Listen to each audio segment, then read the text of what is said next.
Hello everyone, welcome to Paaksiddhii Cookery. ఈరోజు ఒక traditional and healthy breakfast item దిబ్బ రొట్టి ఎలా చేయాలో చూద్దాం. చాలా సింపుల్గా చేసుకోవచ్చు, చాలా టేస్టీ ఐటెం ఇది. దీనికోసం 1 కప్పు గుండు మినపప్పు తీసుకున్నాను. దీన్ని 1-2 సార్లు శుభ్రంగా కడిగి సరిపడేంత నీరు పోసుకొని ఒక 5 గంటలు నానబెట్టుకోవాలి.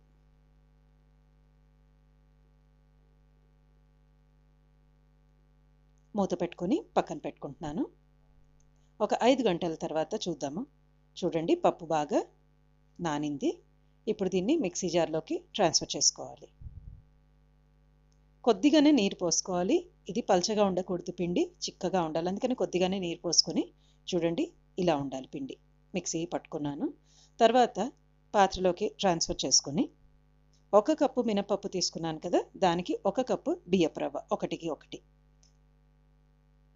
ఒకసారి ఫస్ట్ కలుపుకొని తర్వాత ఎంత నీరు కావాలో అంత పోసుకోవాలి. పల్చనవ్వకూడదు పిండి. సరిపడేంత ఉప్పు వేసుకొని చూడండి, మిక్సీ జార్లోది నీరు పోస్తున్నా. కొద్దిగా నీరు పోసుకోండి, చిక్కగా ఉండేట్టు కలిపెట్టుకోండి.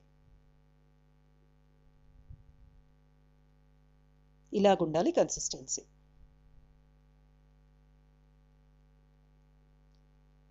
ఇది మీకు 8 గంటలు నానపెడితే మెత్తగా వస్తుంది. మరుసటి రోజు పొద్దునకి కావాలంటే ఈరోజు రాత్రి నానపెట్టుకోండి. చూడండి, ఫెర్మెంట్ అయిన తర్వాత 8 గంటల తర్వాత ఫ్లఫీగా వచ్చింది పిండి అనేది.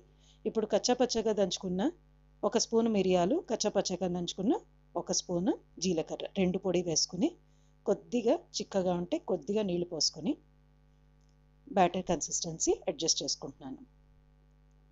చూడండి, బాగా చిలక కొట్టినట్టు కలిపితే ఎయిర్ బబుల్స్ అనేవి ఫామ్ అవుతాయి. దానివలన చాలా పోరస్గా బన్ లాగా వస్తుంది రొట్టె అనేది.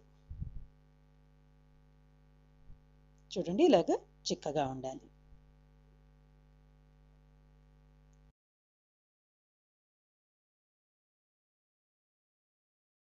ఇప్పుడు పెనం కాగపెట్టుకొని కొద్దిగా నూనె వేసుకొని, నేను గ్రీస్ చేస్తున్నాను. మీరు నాన్ స్టిక్ ప్యాన్ తీసుకుంటే డైరెక్ట్గా వేసేసుకోవచ్చు, నూనె అప్లై చేసుకోకపోయినా పర్లేదు. 2 గరిటెల పిండి వేసుకుంటున్నాను. ఎక్కువ స్ప్రెడ్ చేయొద్దండి, చిక్కగానే ఉండాలి.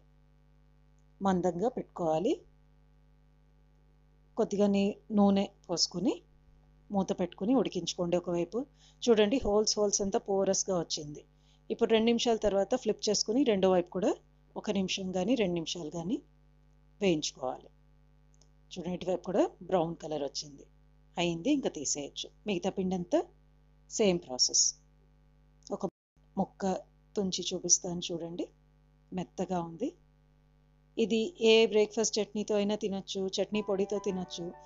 బెల్లం చాలా మంచి కాంబినేషన్, ఒంటికి కూడా చాలా మంచిది. టేస్ట్ చాలా బాగుంటుంది. ఎంజాయ్.